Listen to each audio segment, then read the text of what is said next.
Muy bien, entonces vamos a empezar eh, este octavo encuentro Es de como galería, más o menos. investigación, siempre en el año del 30 Sector sur. aniversario. En esta ocasión tenemos la oportunidad de tener la participación de Daniela Avendaño, estudiante de doctoral de nuestro doctorado en política económica, a quien también saludamos con mucho aprecio por haber sido distinguido la semana anterior como el estudiante de mejor calificación del doctorado. La universidad le dio en el acto correspondiente esa distinción. Muchas felicitaciones a Daniel Paz. Eh, Le dejamos el espacio, Daniel, por unos 45, 50 minutos y después hacemos una ronda de comentarios. Entonces, adelante. Perfecto, gracias. Gracias por la invitación, don Rafa, y gracias por el espacio también que existe. La idea de hoy es compartir una parte de la investigación doctoral. Lo titulé Corredores Biológicos como espacios de oportunidad para la transición sostenible, una propuesta de abordaje biológico, lo cual significa que voy a compartir con ustedes un poco, bueno, el primer capítulo, los, digamos que pilares teóricos de la investigación, no toda la parte teórica, pero por lo menos los conceptos más importantes, y también el abordaje metodológico. Un poco los contenidos, bueno, el tema de investigación, antecedentes, planteamiento del problema, objetivos, algunas preguntas de investigación, no todas, pero las más importantes. El área de estudio, que es el corredor biológico pájaro-campana, los conceptos del marco teórico y del marco metodológico. Bueno, comenzando con el tema de investigación, como para de forma resumida, compartirlo con ustedes, yo le puse representando las políticas asociadas a corredores biológicos, de esquemas de conservación hacia espacios de oportunidad para la transición sostenible. Tal vez como dentro de este marco de investigación, yo comienzo con algo que nos comparte el autor Diegues allá por el 2000. Él dijo, habló y escribió y teorizó un poco sobre el mito de la naturaleza intocable, que es cómo el abordaje de la conservación tiene que verse ya no solamente como una conservación estricta o una conservación tipo fortaleza, donde prácticamente le ponemos muros en los parques nacionales, sino que tiene que ser algo más integral, tiene que incorporarse los temas de transición sostenible. Y eso es un poco de donde comienzo yo, ¿verdad? La parte de conservación, ya no solo conservar la naturaleza por conservarla o conservación estricta, sino cómo no incorporamos las dinámicas comunales de las comunidades aledañas y hasta aspectos más socioeconómicos. Me recuerdo justamente en una gira con Mailing que estuvimos trabajando en una cooperativa de productores de moluscos allá en Chávez, que tienen un área de reforestación y tenían un letrero que dice conservación con gente. Y eso es precisamente lo que digamos que uno de los fundamentos de los cuales yo quiero partir, y creo que es importante también en la temática de corredores biológicos. Otro de los pilares, tal vez, como tema de investigación es que yo soy geógrafo, soy académico de la Escuela de Ciencias Geográficas. Entonces, yo parto también con de un ámbito de un eje muy importante para la investigación, que es la geografía, por supuesto, la geografía económica. Pensando en la geografía económica ya no como ese contenedor vacío que pensaban los economistas tradicionales, donde la geografía se veía nada más como un contenedor donde se echaba todas las dinámicas económicas, donde se teorizaba la economía desde un espacio meramente oblicuo, donde se teorizaba, por ejemplo, la teoría de lugares centrales, donde estaba Weber, Aristotle, un túnel y demás, que veían el espacio como algo oblicuo y no tan importante. Y después, cómo fue evolucionando a la geografía, a la nueva geografía económica de Krugman, donde él decidió pues, imponer algo muy importante allá en los 80s y 90s, que fue el espacio, el territorio definitivamente importa mucho para la economía. Y a partir de ahí, yo, todo lo que es esta investigación, parto de lo que es la geografía económica evolutiva, que bueno, ustedes, la mayoría de ustedes son economistas, conocen bien cuál es la economía evolutiva. Y bueno, hay una rama de la geografía económica que es precisamente la geografía económica evolutiva, que es con la naturaleza progresiva de las actividades económicas y su conexión con los procesos de desarrollo y cambio socioespacial, y sobre todo subrayando que la historia importa mucho en las dinámicas socioespaciales y por ende también ahí el territorio, el espacio. Otro de los pilares, por supuesto, es un doctorado en política económica y el último es bueno, la parte de oportunidad, como a mí me gusta, para esta investigación, de tomar el atrevimiento eh, de ser un poco innovador, combinando diferentes teorías para buscar un abordaje distinto a lo que son los corredores biológicos y muy apegado a lo que es la política de corredores biológicos en Costa Rica y no necesariamente 100% enfocado en la conservación, sino también aprovechando los corredores biológicos como espacios de oportunidad para la transición sostenible, para la innovación y otros temas. Teniendo eso en mente, bueno, la pregunta de investigación es cómo puede evolucionar la política relacionada con los corredores biológicos para trascender un enfoque conservacionista y redefinirse como espacios de oportunidad donde prospere el desarrollo sostenible, que es muy interesante porque la misma política de alguna forma lo contempla, pero en la praxis no necesariamente es así. No me voy a concentrar mucho en este ámbito, lo pueden leer en el documento y demás, pero es importante tal vez ver cómo ha evolucionado la conservación en Costa Rica hasta hoy en día, desde los 60, 70, donde había una escasa valoración, se le daba poca importancia al recurso forestal. Costa Rica era uno de los países con más altos niveles de deforestación en el mundo. Eso fue evolucionando, fue cambiando. A partir de los 80s y 90s ya existe un proceso de ajuste estructural, ya viene también una mentalidad más a favor del conservacionismo, le prestamos más atención al ambiente, más atención también a lo que es la actividad turística en combinación con esta protección ambiental. También con la cumbre de Río y demás, se apuesta más por el desarrollo sostenible y Costa Rica inmediatamente adoptó los diferentes protocolos y las diferentes normativas y leyes internacionales.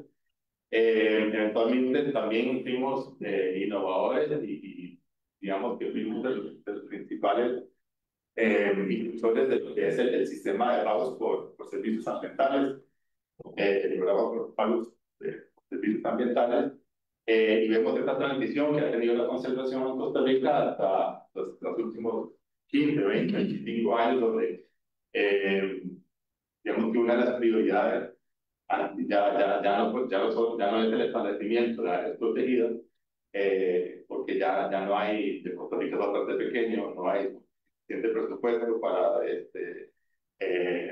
asegurar las áreas protegidas, tampoco existen tantas áreas como para poder lograrlo y buscamos una estrategia complementaria, como son los corredores biológicos, para ya no concentrarnos en las áreas protegidas, sino cómo articular las áreas protegidas con corredores biológicos, que ha sido prioridad, aunque los corredores biológicos, de manera interesante, no son una categoría oficial de protección del SINAC, pero sí son una prioridad como herramienta de conservación, y prueba de ello es que el pago por servicios ambientales en los últimos 15 años ha priorizado las áreas de cuidado biológico. Prácticamente a ver si por ahí, sí, ahí está, un 67% de la inversión en pagos por servicios ambientales ha ido a áreas ubicadas en corredores biológicos. Eso como un poco explicarles el escenario dentro de los cuales yo estoy trabajando, pero no es el tema en sí, ¿verdad? Aquí tenemos un mapa donde podemos identificar o observar lo que son las áreas protegidas en color verde, y también los corredores biológicos en un color verde más claro. Las categorías de áreas protegidas Bueno, como ven ahí, son parque nacional, reserva biológica, reservas forestales, zonas protectoras, humedales, refugios nacionales de vida silvestre, reserva marina, áreas marinas de manejo y monumentos naturales. Unos mucho más desarrollados que otros, también normados, reglamentados, otros más que otros, pero como ven ahí, no están los corredores biológicos. Entonces, los corredores biológicos no son una categoría oficial de área vecinal. Son, digamos que reglamentados por diferentes decretos y hay un programa nacional de corredores biológicos, pero siguen estando como en una cierta nebulosa a la hora de hablar de políticas que las impulsan. Y existen diferentes condiciones y características de cada una de ellas. Aquí, como ustedes pueden ver, la razón de ser de los corredores biológicos es proteger las áreas protegidas en color verde oscuro, y con los corredores biológicos se crea una red de articulación entre los diferentes espacios de conservación, y eso es importante también, por ejemplo, para continuar teniendo del 4 a 5% de la biodiversidad mundial, tener una cobertura importante de territorio con cobertura natural. Actualmente, si incluimos los corredores interurbanos, ¿verdad? Que son vastos dentro de la gama, si incluimos todo lo que son los corredores biológicos en espacios rurales y urbanos, tenemos 54 corredores biológicos que cubren el 38% del territorio nacional, y si eso lo damos con el 25.2% del territorio en áreas silvestres protegidas, pues es un número importante, considerable, y muestra el esfuerzo que hace Costa Rica para temas de conservación. Más sin embargo, los corredores biológicos tienen un aspecto muy importante que, aunque no tienen, que tienen cierta gestión, cierta forma de organización, son muy diferentes a las áreas protegidas porque incluyen actividades productivas, incluyen comunidades, incluyen infraestructura. Entonces, su dinámica es muy diferente a lo que son los espacios o las áreas protegidas según las diferentes categorías del SINAP. Pero precisamente son estas áreas donde se le está dando prioridad a la conservación en los últimos años, donde se le está dando prioridad al pago por servicios ambientales para combinar y complementar los esfuerzos de conservación. Y bueno, ese es el área, digamos, ese es el ámbito del estudio que yo he escogido, los corredores biológicos. Los corredores biológicos sirven para, como les dije, articular desde una perspectiva, o más bien como para garantizar o mejorar la conectividad ecológica, tanto estructural como funcional, entre las áreas protegidas. También el abordaje actual de los corredores biológicos como estrategia de conservación prioriza, como les dije antes, la conectividad ecológica desde una perspectiva estructural me refiero a la parte del territorio por donde pueden transitar, por donde puede haber conectividad ecológica, pero también funcional, ¿verdad? Tiene que ser funcional, que efectivamente ocurra. La idea también de los corredores biológicos es que mitiguen los efectos del cambio climático, ¿verdad? El cambio climático afecta a diferentes especies de flora y fauna de muchas formas, y la idea es que los corredores biológicos pues, contribuyan a mitigar esos efectos. También mitigan los efectos de fragmentación de hábitat, ¿verdad? Cada vez estamos fragmentando, segmentando más el territorio, y la idea es que los corredores biológicos pues mitiguen esos efectos, especialmente para efectos de conservación y preservación ecológica, y también para efectos muy importantes para concientización y educación ambiental. Entonces, el abordaje actual de los corredores biológicos, y subrayo aquí, tiene un enfoque muy ambiental y ecológico, y esto está sumamente bien, pues que lo voy a criticar, pero estamos dejando la otra parte que inclusive están en las diferentes políticas de los corredores biológicos, y es precisamente que existen otros enfoques, por ejemplo, de los servicios ecosistémicos, otros enfoques de conservación, enfoques más integradores, que nos permiten ver a los corredores biológicos desde dos perspectivas, desde perspectivas, pero actualmente los corredores biológicos no están considerando digamos que una tierra muy fértil que está dentro de la política, pero que está en otro lado, que es el desarrollo del entorno. Y es aquí donde entra pilares más sociales y económicos. Por ejemplo, los corredores biológicos tienen áreas productivas, urbanos, tienen presencia de comunidades, nacionales, actividades culturales, infraestructura, conocimiento, y eso actualmente en el abordaje de los corredores biológicos no se le está dando tanta prioridad, sino que la prioridad es esta. Entonces yo lo veo como, bueno, una oportunidad como para resaltar que los corredores biológicos tienen ese potencial, que podemos ver desde la perspectiva de servicios ecosistémicos, perfecto, también desde como un sistema socioecológico, y que eso puede también promover de alguna forma u otra la competitividad territorial, ¿verdad? Y todo eso en conjunto puede promover la transición sostenible. Y la idea es que con investigación eso pueda buscar cómo podemos hacer recomendaciones de política pública, y ya que sea un abordaje mucho más integral de los corredores biológicos y no solo un abordaje actual que es meramente concentrado o enfocado en la parte de conservación. En cuanto al planteamiento del problema, bueno, tenemos por un lado lo que son los instrumentos de política asociados a los corredores biológicos, especialmente el Plan Nacional de Biodiversidad. Como les dije antes, el pago por servicios ambientales está dando gran prioridad a lo que son los territorios ubicados en corredores biológicos.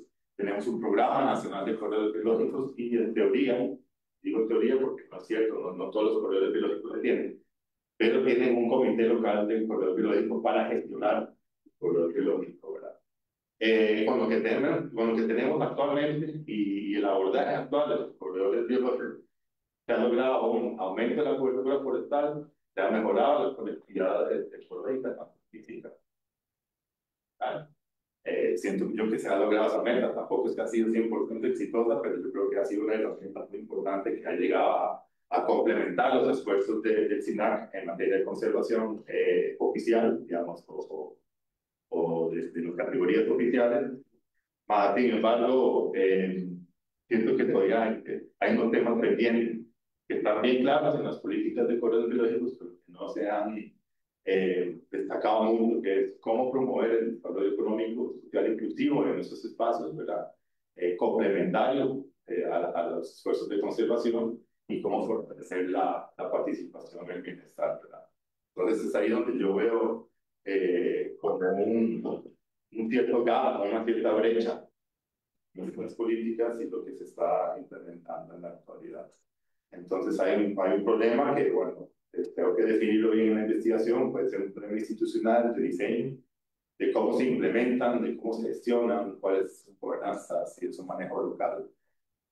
Pero ese es un poco digamos que el planteamiento del problema. En ese sentido, pues, hay una mezcla principal porque los objetivos, yo el documento lo estaba escribiendo en inglés, y hasta hace poco lo traduje al español, entonces no sé si está bien traducido todavía, pero bueno, el objetivo general es analizar el potencial de los corredores biológicos como espacios de oportunidad, proponiendo lineamientos de política alternativos orientados al fomento de la innovación y la transición sostenible en dichos espacios. Pero ahí tengo 3 objetivos específicos, que es analizar el marco de políticas que rige actualmente los corredores biológicos, delineando enfoques alternativos orientados a la identificación de los objetivos de espacios de oportunidad y de transición sostenible.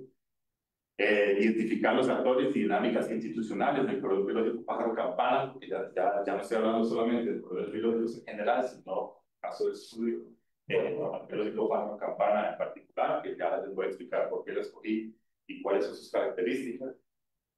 Explorando oportunidades estratégicas que promuevan la transición sostenible en dicho territorio, y proponer lineamientos de política que potencien la transición de los corredores biológicos de dispositivos de conservación a espacios de oportunidad para la innovación sostenible. Tengo varias preguntas de investigación, pero bueno, aquí solo les comparto 3. ¿Cuál es el marco político actual que aplica a los espacios de corredores biológicos? Es lógico que lo tengo que hacer. ¿Qué elementos de agencia son necesarios? Para que estamos hablando de actores clave. ¿Qué elementos de agencia son necesarios considerar para el posicionamiento del corredor biológico como espacio de oportunidad? ¿Y qué recomendaciones de formulación de política económica se puede proponer para la transición de corredores biológicos a espacios de oportunidad?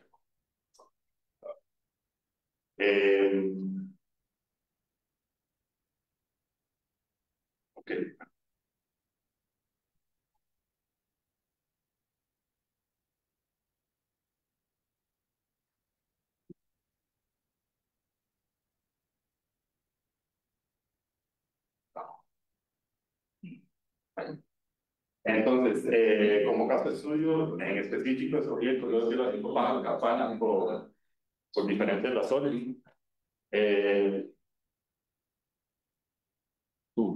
Primero, bueno, porque, bueno, el colega Bailey y yo tenemos ahorita un proyecto, hemos tenido un proyecto, bueno, sin fondos, no con fondos de sistema, durante los últimos 3, 4 años, y desde el año pasado tenemos una actividad académica continua en este territorio, digamos, donde recibimos financiamiento como modelo de desarrollo territorial de la Vicerrectoría de Extensión, donde trabajamos el tema de turismo rural comunitario y cómo mejorar la gestión del turismo rural comunitario con diferentes emprendimientos, sobre todo en la parte baja, en la parte costera, de Chomes, Morales, Costa de Pájaros, aquí, Puerto Rico, Paraguay. Y eso lo articulamos con el Instituto Monteverde y diferentes actores de la parte alta. Pero ya, digamos que académicamente, ¿por qué escogí este corredor biológico? Bueno, primero porque es uno de los corredores biológicos más diversos, ya que integra 7 zonas de vida, 5 zonas de transición, conecta la zona alta de la cordillera de Tilarán y todo lo que son los esfuerzos y las áreas protegidas de Monteverde, con lo que es el Golfo Nicoya. Incorpora 5 diferentes cuencas hidrográficas, bueno, así como ven aquí en este mapa, estas zonas verdes son, las áreas con cobertura boscosa, entonces sí ven que hay como potencial de conectividad, sobre todo por el bosque vipario o el bosque de los ríos. Hay áreas protegidas en la parte baja, algo muy importante es que hay una zona de pesca responsable también dentro que se incluye dentro del corredor biológico, está como por aquí, entonces se incluye también un área marina. Entonces es muy importante para la conectividad ecológica entre lo que es la parte alta de la cordillera de Tilarán y el Golfo de Goya y todo lo que significa esto para las especies que migran temporal o estacionalmente y para que se puedan adaptar al cambio climático y demás. Se llama pájaro campana, este es el pájaro campana, se usa como especie bandera. Vive generalmente aquí en las partes altas, pero en diferentes partes del año busca en diferentes partes del corredor. También el corredor como tal, como territorio ya más dinámico, tiene una diversidad de actividades productivas, tiene bastante agricultura, tiene las partes bajas un poco más extensa, digamos, como tenía piña, ya la piña ahí no funcionó, ya no hay, está un poco abandonada, pero hay melón, hay viña, hay pesca, toda esta zona de aquí, en este manglar, en esta zona es muy importante para lo que son los moluscos. Hay diferentes emprendimientos, hay mucha innovación a pequeña escala y de abajo hacia arriba que es muy interesante. Hay grupos de señoras emprendedoras, de comunidades. Las piangüeras. Las piangüeras, sí, inclusive se organizaron para hacer una cooperativa que se llama Cooperativa de los Moluscos de López, que hemos trabajado con ellas, muy interesante. En la parte alta, bueno, aquí en la parte media hay mucha ganadería, hay un poco de café, un poco aquí que está mejorando. De hecho, el gerente de lo que fue la antigua cooperativa de queso, de queso o de lácteos de Monteverde, ahora es el gerente de Café Monteverde y ha hecho cosas increíbles ahí. El café antes era terrible y ahora ha mejorado muchísimo su calidad, inclusive ahora tiene un coffee tour y todo lo demás. Y bueno, y todo lo que es la actividad turística aquí en la parte alta y todos los esfuerzos de conservación. Y bueno, ahora que Monteverde se hizo cantón, bueno, todo lo que es este clúster turístico importante, no solo reconocido a nivel nacional, sino internacional. Y ya por varios años y también cuna de uno de los principales de conservación ecológica que hay en Costa Rica, ahora a partir de la década de los 40. Vean, ajá. ¿Y cómo lo fue en el banco? ¿Lograste? Bueno, ahí, como les dije, hay un fuerte Ok, potencial de voy innovación, a avisarle a ella. muy Está importante lo científico. Algo muy importante por el cual también escogí esta zona es porque hay presencia de centros de investigación, varias ONG, ahí está el CCT, el antiguo, la Neutrópica, porque ya quebró, pero estaba también. está el Instituto Monteverde, en la parte baja de San Luis está, hay varias universidades estadounidenses que tienen su propio campus, entonces hay mucho potencial, no solamente, digamos, social, económico, comunitario, sino también académico. Y bueno, y dado todas estas características, existe un alto potencial para impulsar los objetivos de desarrollo sostenible, entonces por eso escogí este caso de estudio en particular. Daniel, perdona. Sí. Ya con ese panorama, poder devolverte a los objetivos, a ver. Sí. Compadre, ¿qué es lo que quieres hacer ahí?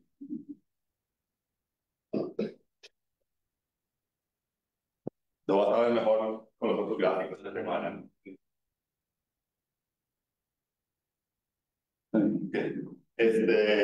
Como tenemos ya casi 4 años de estar trabajando ahí, pues sí, bueno, no sé si vale eso, pero igual mi hermana vive en Monteverde, entonces pero voy a ir. ¿Podrías acercarte un poco? Sí, claro. Se oye mucho. Ok, claro.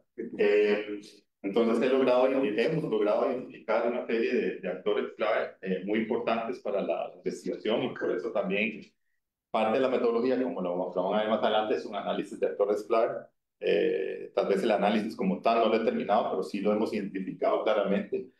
Entonces, tenemos los líderes y organizaciones comunales que van desde líderes, digamos, conservacionistas, empresarios y demás, organizaciones comunales de mujeres emprendedoras, por ejemplo, en la parte baja. Existe una serie de ONGs que también son importantes, sobre todo en el ámbito de la conservación. Existe presencia también del sector académico, científico, tanto nacional como internacional.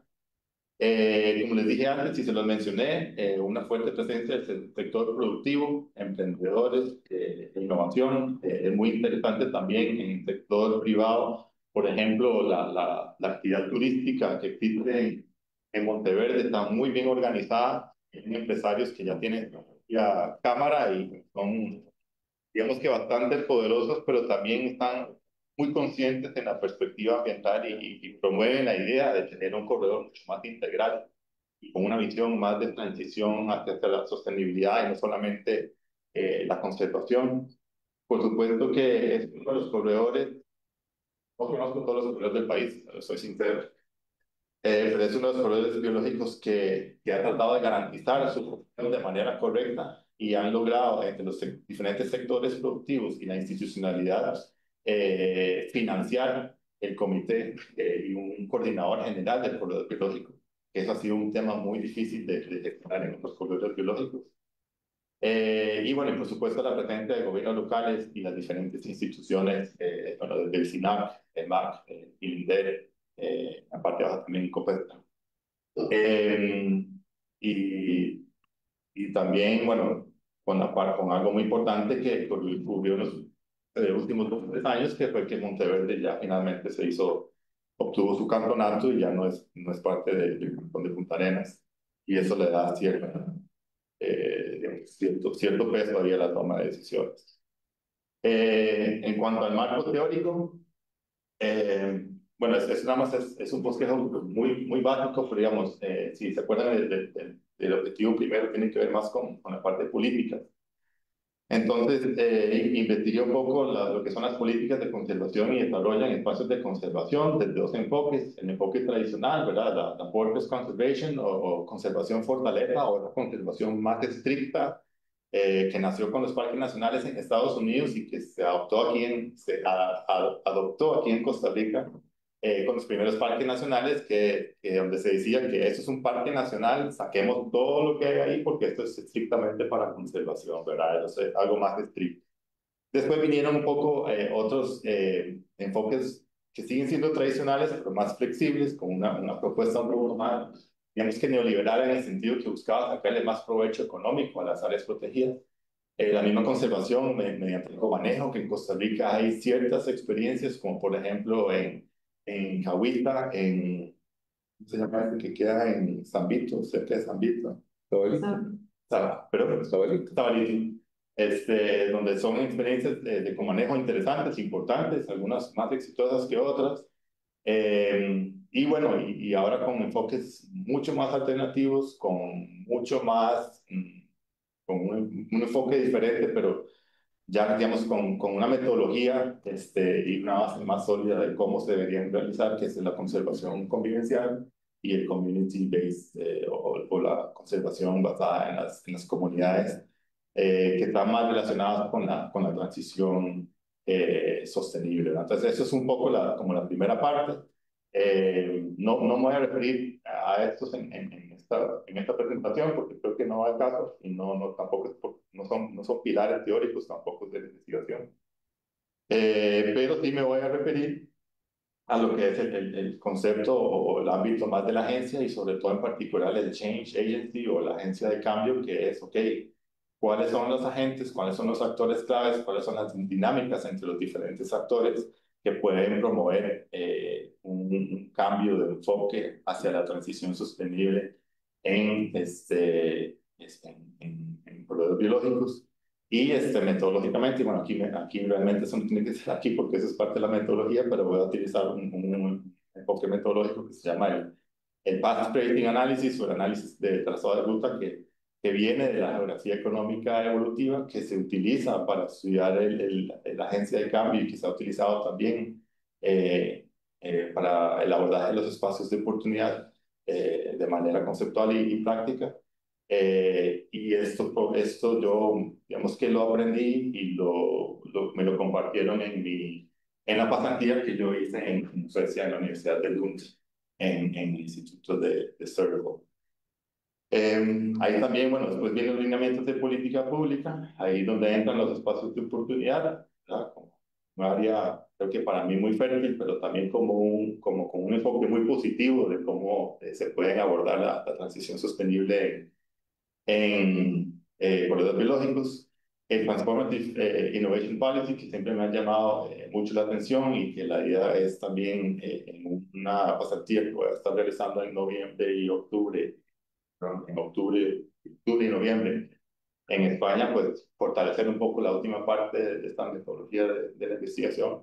Y bueno, eso es un poco la idea. Entonces, nada más como para entrar en algunos conceptos importantes, creo que todos ustedes saben que es agencia, ¿verdad? Pero, digamos, yo no me voy a enfocar en agencia per se, sino en agencia para el cambio. ¿Y por qué agencia para el cambio? Porque lo que yo siento es que la agencia para el cambio es como lo que puede detonar un abordaje distinto y más integrador o más integrado o más integral, perdón, de los corredores biológicos. Bueno, la agencia lo he visto como la capacidad de individuos y grupos para tomar decisiones intencionadas que afectan sus circunstancias económicas, sociales y ambientales. Pero una agencia para el cambio que viene de la literatura de transiciones sostenibles, ¿verdad? Que es uno de los pilares de la investigación, que viene desde la geografía económica evolutiva, del desarrollo de trayectorias, que también ha sido utilizado como uno de los fundamentos para estudiar los espacios de oportunidad, la innovación y los espacios de oportunidad.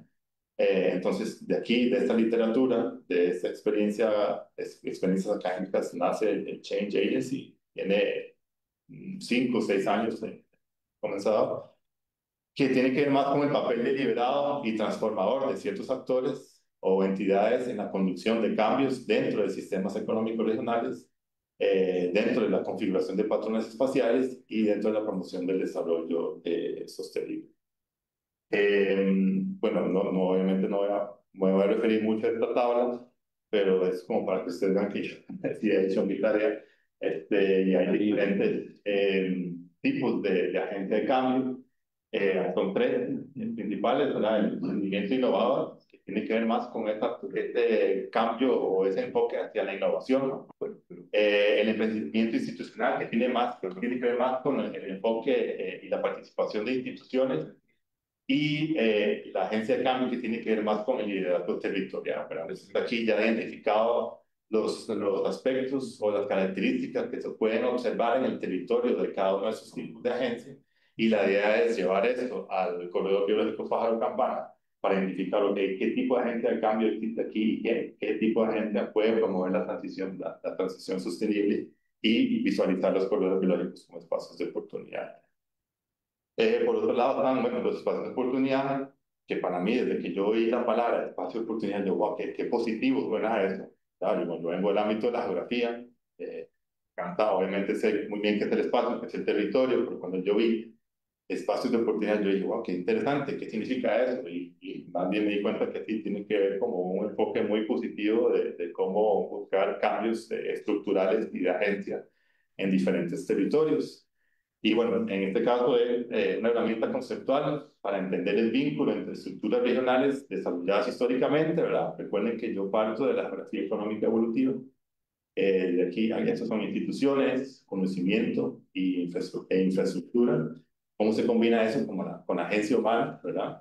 Y estos espacios son formados, percibidos y utilizados por agentes individuales o por grupos de agentes y sirven como puente entre lo que es la estructura de un territorio y esos actores clave o esa dinámica de agencia, ¿verdad?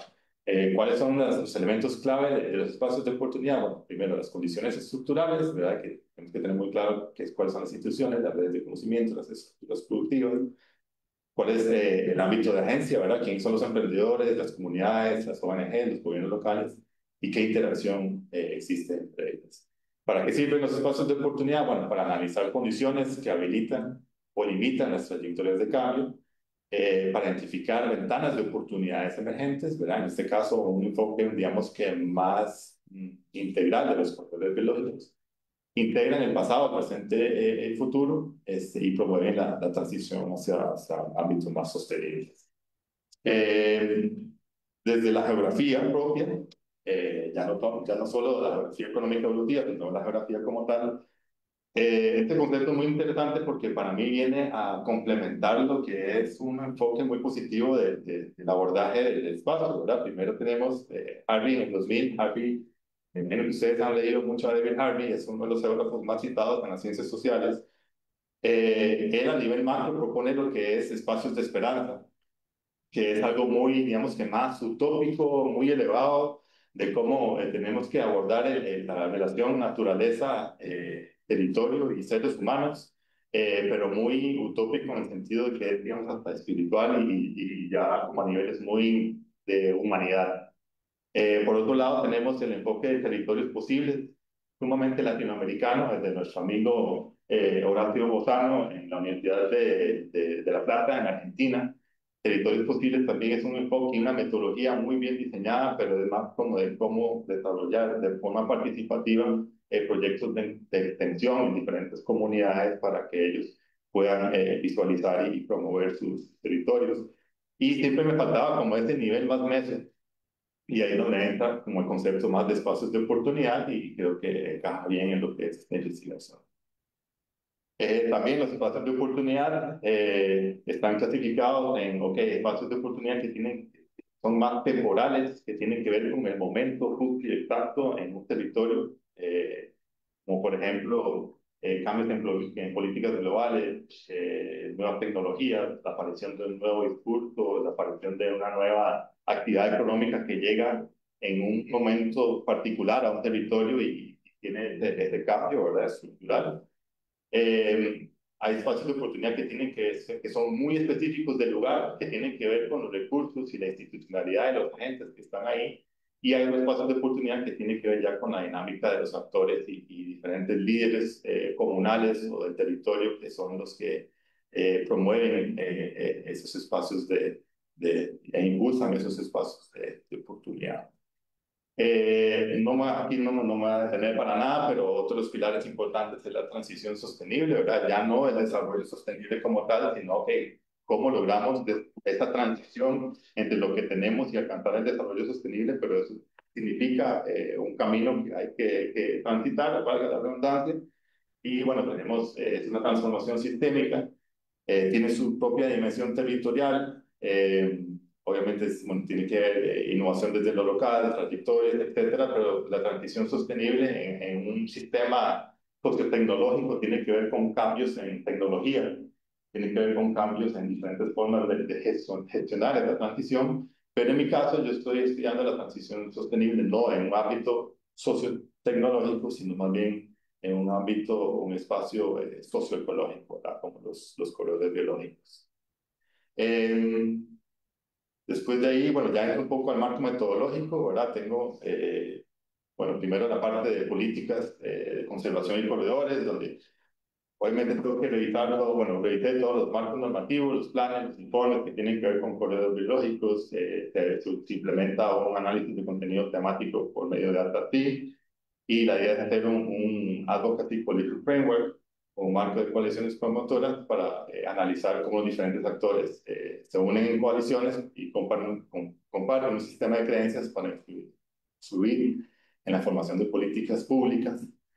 Por un lado tenemos los enfoques de política tradicional y alternativa, y por otro lado el análisis de contenido, bueno, para analizar esas políticas y realmente ver el potencial desde una perspectiva de política pública, los corredores biológicos como espacios de oportunidad.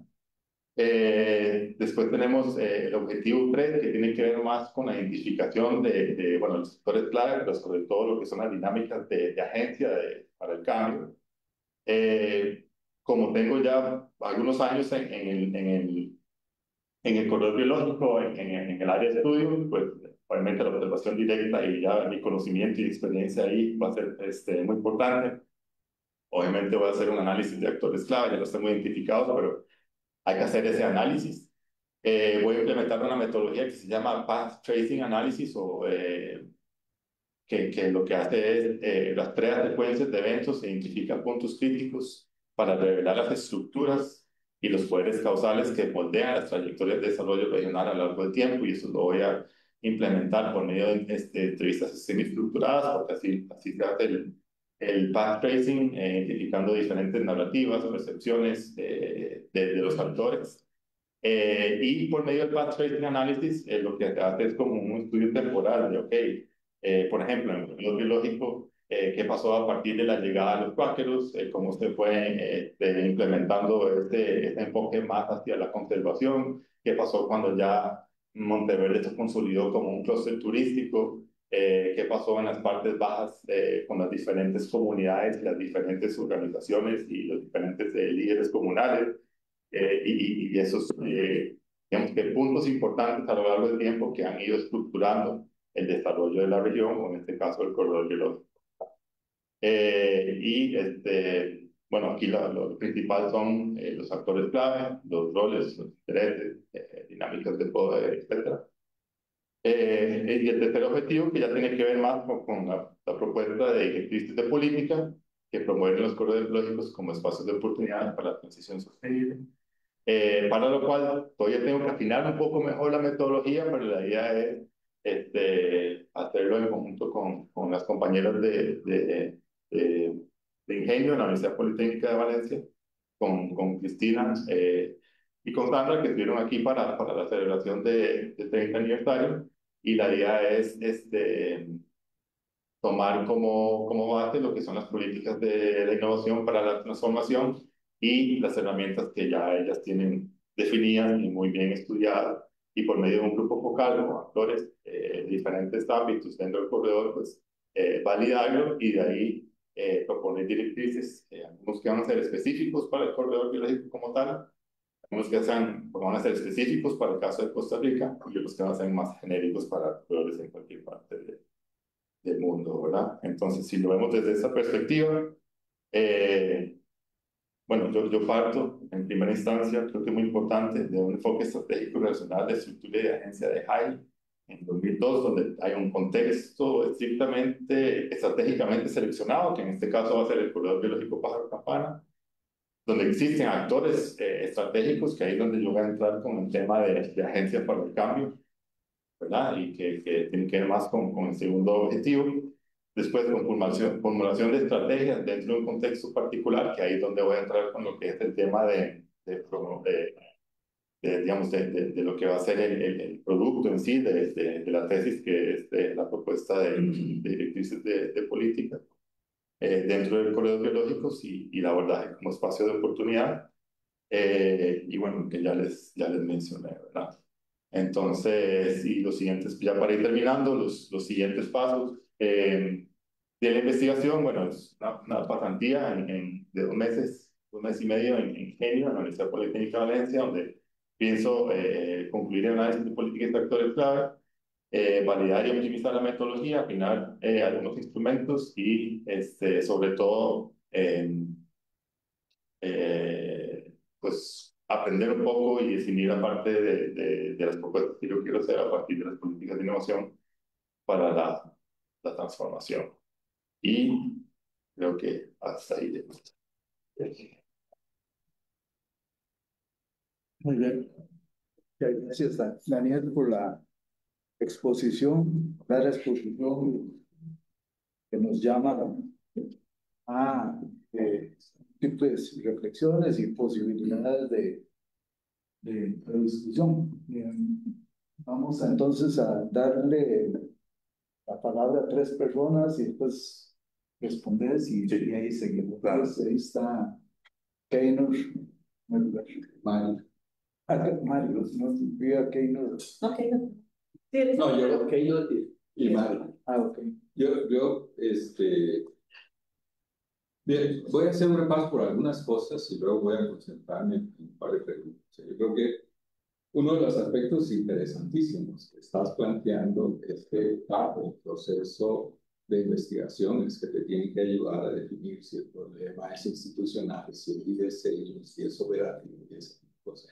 Eso me gusta porque probablemente el problema tenga múltiples detonantes.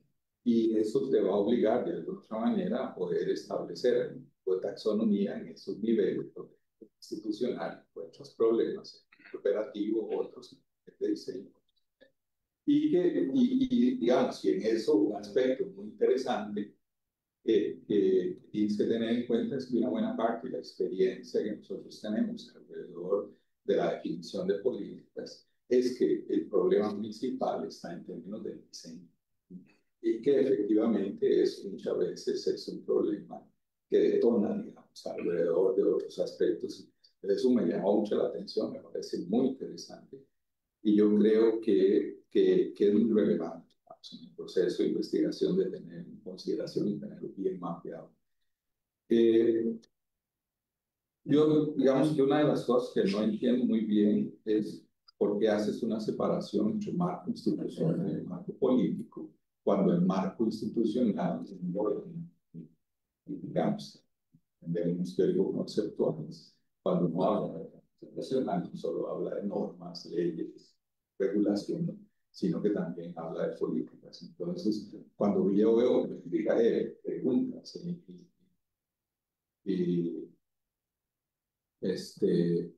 objetivos que hablan de esa separación, me cuesta, digamos, encontrar por qué efectivamente uno lo separa. Incluso yo haría la separación más de lo general a lo particular, digamos, un poco la parte más constitucional y luego la parte. Uno de los aspectos que me llama mucho la atención es que detrás del abordaje de la tesis, lo que yo visualizo es un abordaje sistémico. Sea, puro y veramente sistémico, o sea, a lo cual a mí me agrada porque yo soy muy pro ese tipo de abordajes. Hay una identificación de actores, hay una identificación de marco institucional y lo que pasa es que, digamos, lo que me cuesta ver en el desarrollo de la exposición son las vinculaciones, porque parte de la visión sistémica es cómo se interrelacionan los actores, cómo se interrelacionan los actores y el marco institucional y cómo se interrelaciona el marco institucional con, digamos, entre ellos. Esos tres tipos de relaciones son los que no veo, y cuando veo el análisis de actores, los veo como actores, quién es, qué es lo que hace, cada uno de ellos como muy independiente. Igual las políticas, igual la normativa, esas. Y esa interacción entre ellos, ese vínculo entre ellos, esa correlación, es lo que no logro verla, digamos, ni en la exposición teórica, ni aparte de todo lo que hay. Eso me preocupa un poquito. Creo que uno de los aspectos interesantes es que, aunque ha aparecido, digamos, todo este rollo de innovación transformativa, sí, ha habido, digamos, en el marco más desde la innovación, ha habido toda una discusión porque la innovación transformativa es innovación sistémica, o sea, lo abarca el concepto de sistema de innovación. Y aunque Scholl y su grupo han tratado de diferenciarse, porque así es como se lo están vendiendo al mundo y a los países para poner adelante el proceso de innovación transformativa, en términos teóricos conceptuales están muy vinculados al abordaje del sistema de innovación. Y lo que hace es lo mismo, identificar actores, identificar las reglas, ver dónde hay la posibilidad de cambio y qué es lo que hay que cambiar. Otro de los aspectos es que cuando ven los diferentes temas de agencia, uno no puede olvidar que la innovación también puede ser institucional. Digamos, es uno de los temas de muchísima discusión. Entonces, cuando hablas de emprendimiento como concepto, yo preferiría hablar de emprendimiento como tal, digamos, entendiendo que es mucho más en la parte productiva y así lo conceptualizas. Y no solo hablar de emprendimiento e innovación, lo que es innovador. Porque además la pregunta que uno se hace es, ¿innovador para quién? Porque puede ser que sea solo innovador para el nivel local o innovador solo para el productor, pero innovador para el mundo, digamos. Entonces, eso a veces genera, digamos, confusión. Porque lo que nos podemos encontrar es una serie de emprendimientos copiando cosas que ya existen, pero tratando de adaptar, digamos. Entonces, en eso, emprendimiento y marco institucionales, porque también, digamos, uno tiene que perder de vista que si bien tu abordaje tiene que ver con temas de innovación, puede haber innovación y emprendimientos, innovación institucional, y es lo que significa innovación en el financiamiento. Luego, en la división macro, meso y micro, cuando yo veo los territorios posibles, es interesante porque a veces lo veo como el meso. Y entonces eso significa que me queda debiendo el nivel micro. Porque el nivel micro, digamos, que entendido más por ese nivel individual, está faltando en la verdad. Y entonces, sí, yo veo un poco más el macro, suponiendo que hay ciertos elementos ahí importantes de ver el cambio en el todo, y luego lo meso, donde de los territorios posibles, lo veo como siendo parte de eso y no tan micro. Solo, digamos, como parte, pues se me pagó. Y ya no voy a poder ver las preguntas.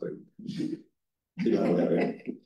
Entonces, en ese sentido, digamos, hay como dos aspectos. Hay que entender que de esta temática mucho yo no entiendo. Entonces, es más teórica, está claro. Entonces, bien, si nosotros consideramos que los marcos normativos son productos de un proceso evolutivo, ¿verdad? Porque los marcos normativos o el marco institucional o es evolutivo o es heterónomo, digamos, pero en este tipo de marcos ha sido muy evolutivo, generado de alguna manera por las interacciones consideradas como inapropiadas, ya sea entre los actores y la naturaleza, digamos, y la naturaleza como actor también, otro tipo de cosas. ¿Cómo explicar un cambio en el marco institucional dirigido a estimular prácticas que eran las que se deseaban regular? ¿Verdad? Entonces, digamos, esa es parte de toda una discusión que está dentro de la parte sistémica porque es el componente evolutivo del abordaje de economía institucional.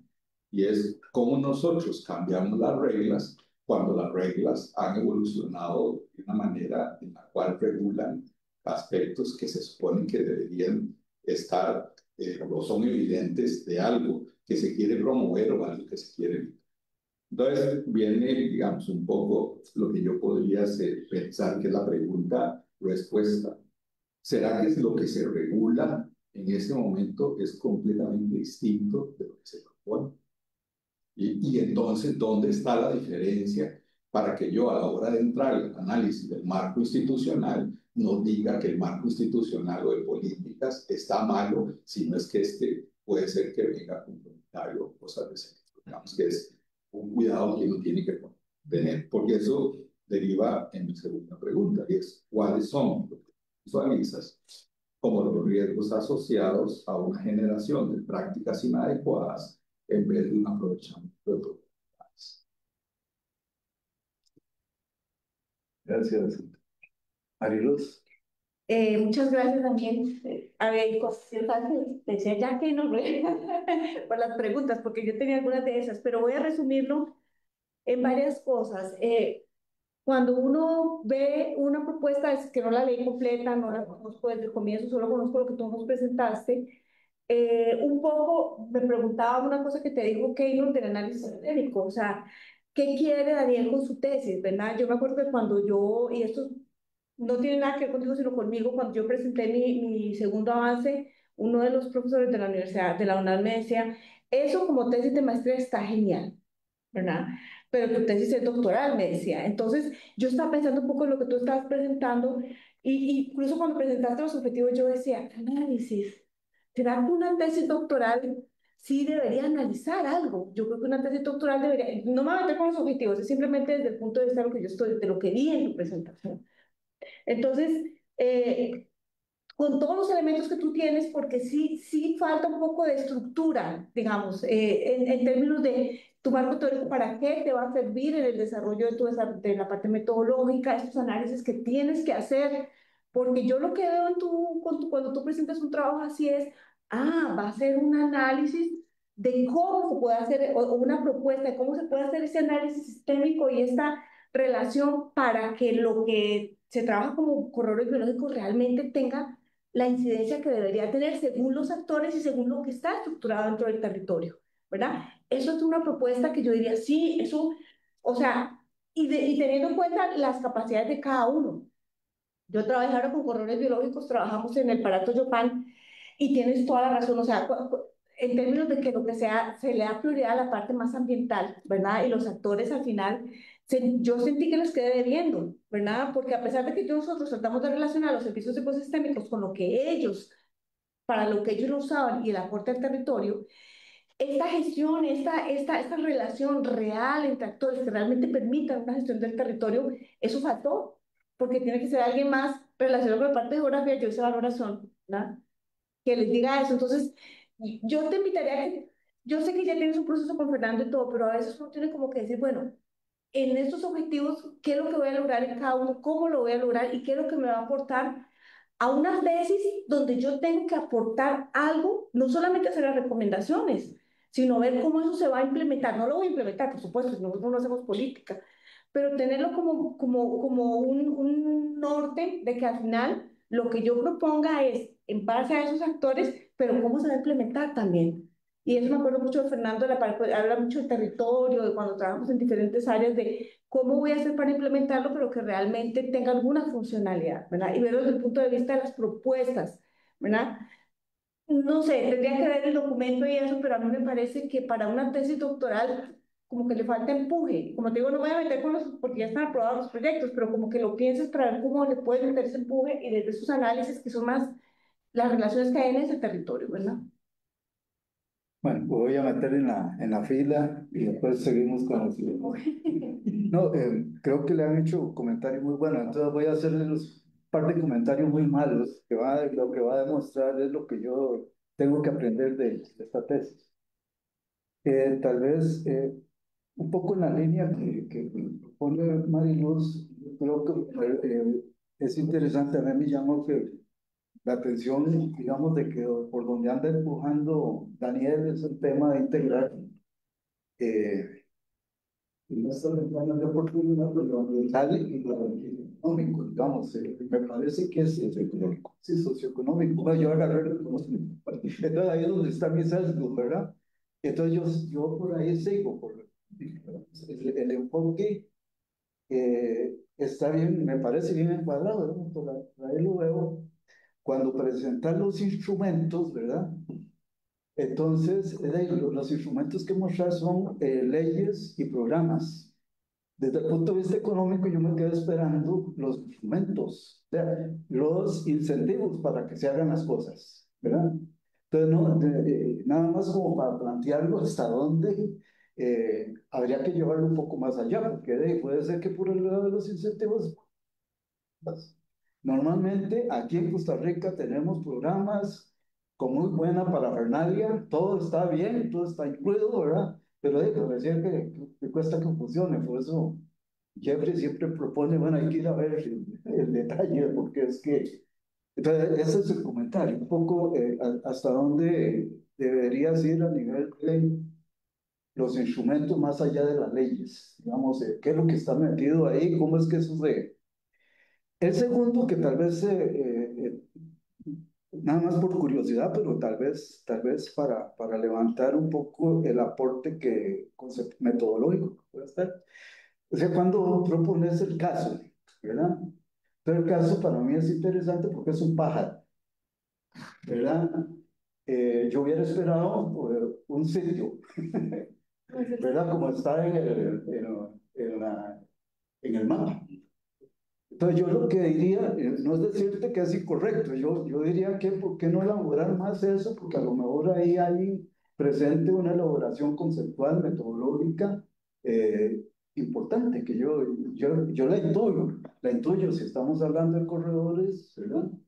Pues corredores no para la gente, digamos, a lo mejor es para la gente también, pero creo que aquí con el tema del pájaro, entonces ahí hay implícito una serie de aspectos que tendrán que verse también cuando se generan políticas o, o proyectos. Esos son los dos y hacemos otra ronda después. Bueno, yo creo que, digamos, está nada más una cosa, porque puede ser que el problema es como que plantee, porque claro, es que se llama corredor biológico pájaro campana, pero es como corredor. Y claro, cuando decís pájaro campana y presentás el pájaro, puede ser que genere la sensación de que es un análisis del pájaro. Pero es que hicieras una foto. Lo cual, definitivamente, yo por más que he recorrido todo ese corredor que he podido fotografiar un pájaro campana, nada, no estoy molestando. Pero sí, pero en temas de la exposición, eso significa que esa definición no está quedando, digamos.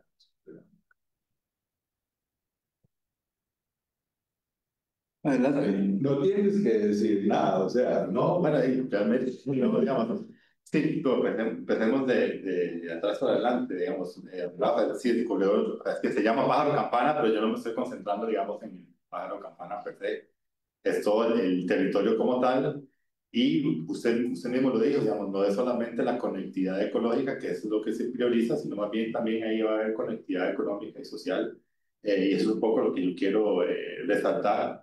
Y resaltar también que la política actual sí la incluye, pero no se está priorizando ni se está impulsando.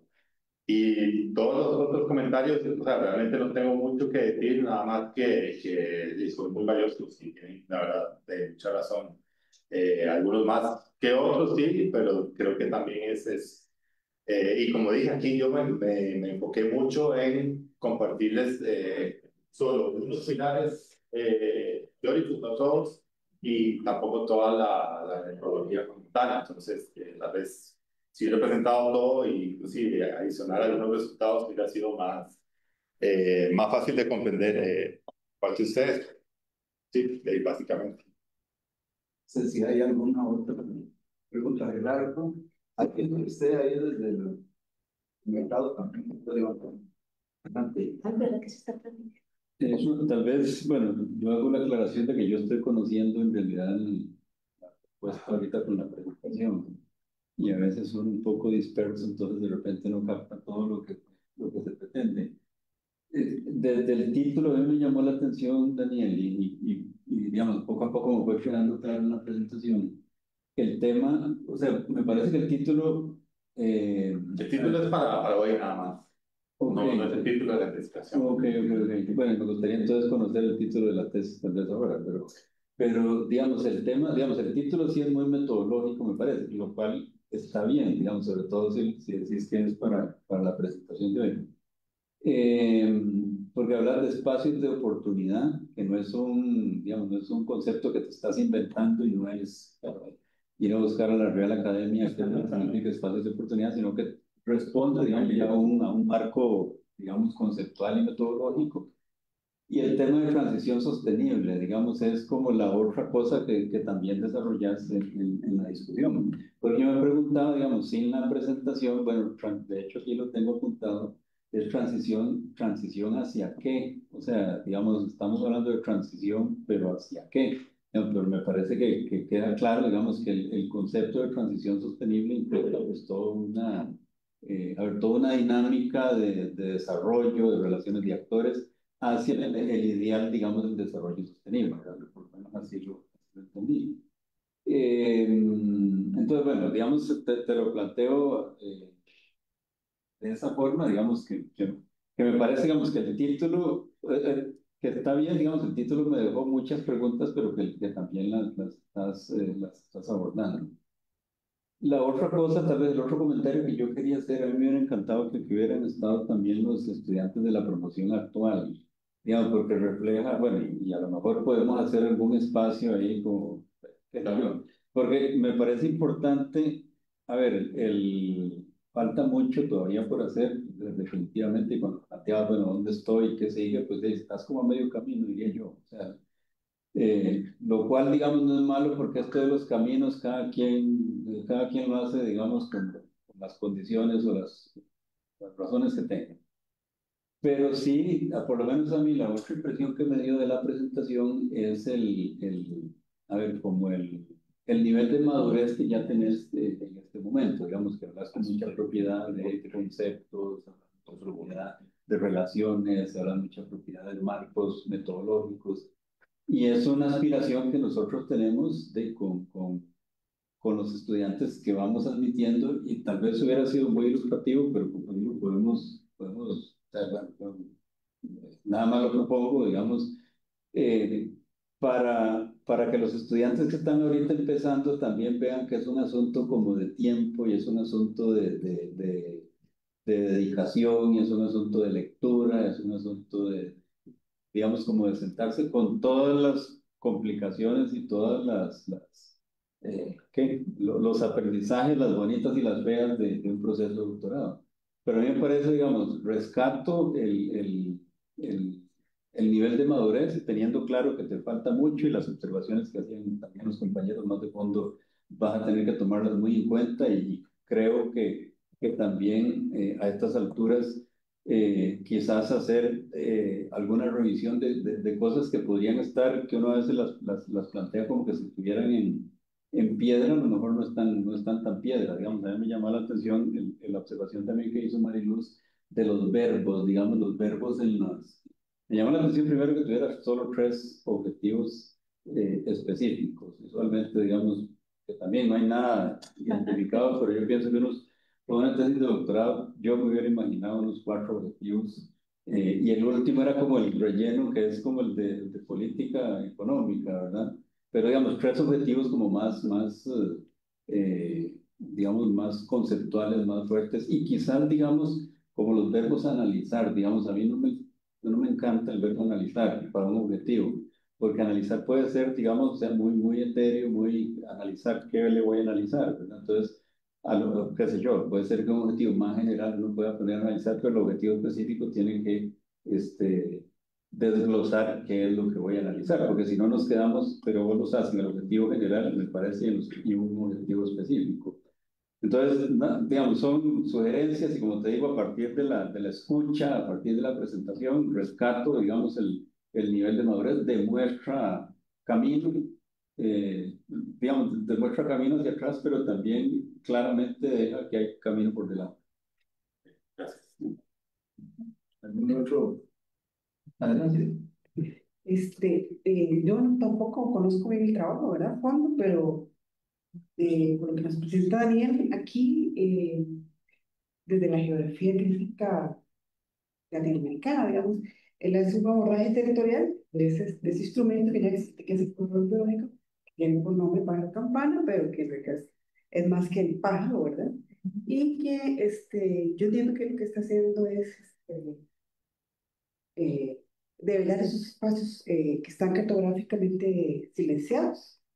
Esos espacios de oportunidad están silenciados actualmente, que lo que Milton Santa llama espacios opacos, y que es necesario convertirlos en espacios opacos, y que es necesario convertirlos en espacios luminosos para que la política pública pueda llegar bien, ¿verdad? Y entonces, lo que decís de un instrumento, una propuesta final que vaya a fortalecer la política pública para que llegue a la...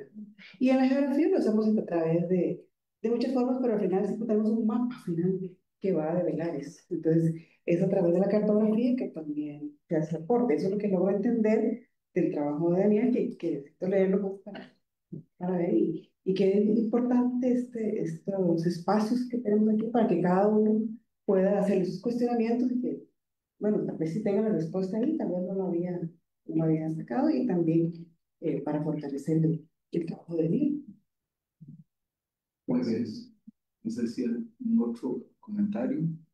Si no, damos por cerrada este cabo encuentro de investigación, deseándole a Daniel y a su equipo la continuidad en el proceso y que nos conduzca al resultado que deseamos. Continuamos mucha fuerza. Recuerden que los comentarios que se han dado pues ayudan un poquito y y es muy importante pues, que continúen ese proceso de no solamente de investigación, de intercambio con el espacio que van a analizar, sino también someter sus avances a criterio de otros, porque eso va a dar, le va a dar muy buenos frutos. Entonces, con esto cerramos y próximamente les comunicamos el noveno encuentro. Tomo la sugerencia de Gerardo y vamos a pasarle la grabación de esta presentación a los estudiantes y particularmente que pongan atención a la parte de los comentarios. Muy bien, buenas tardes y yo diría que merece un...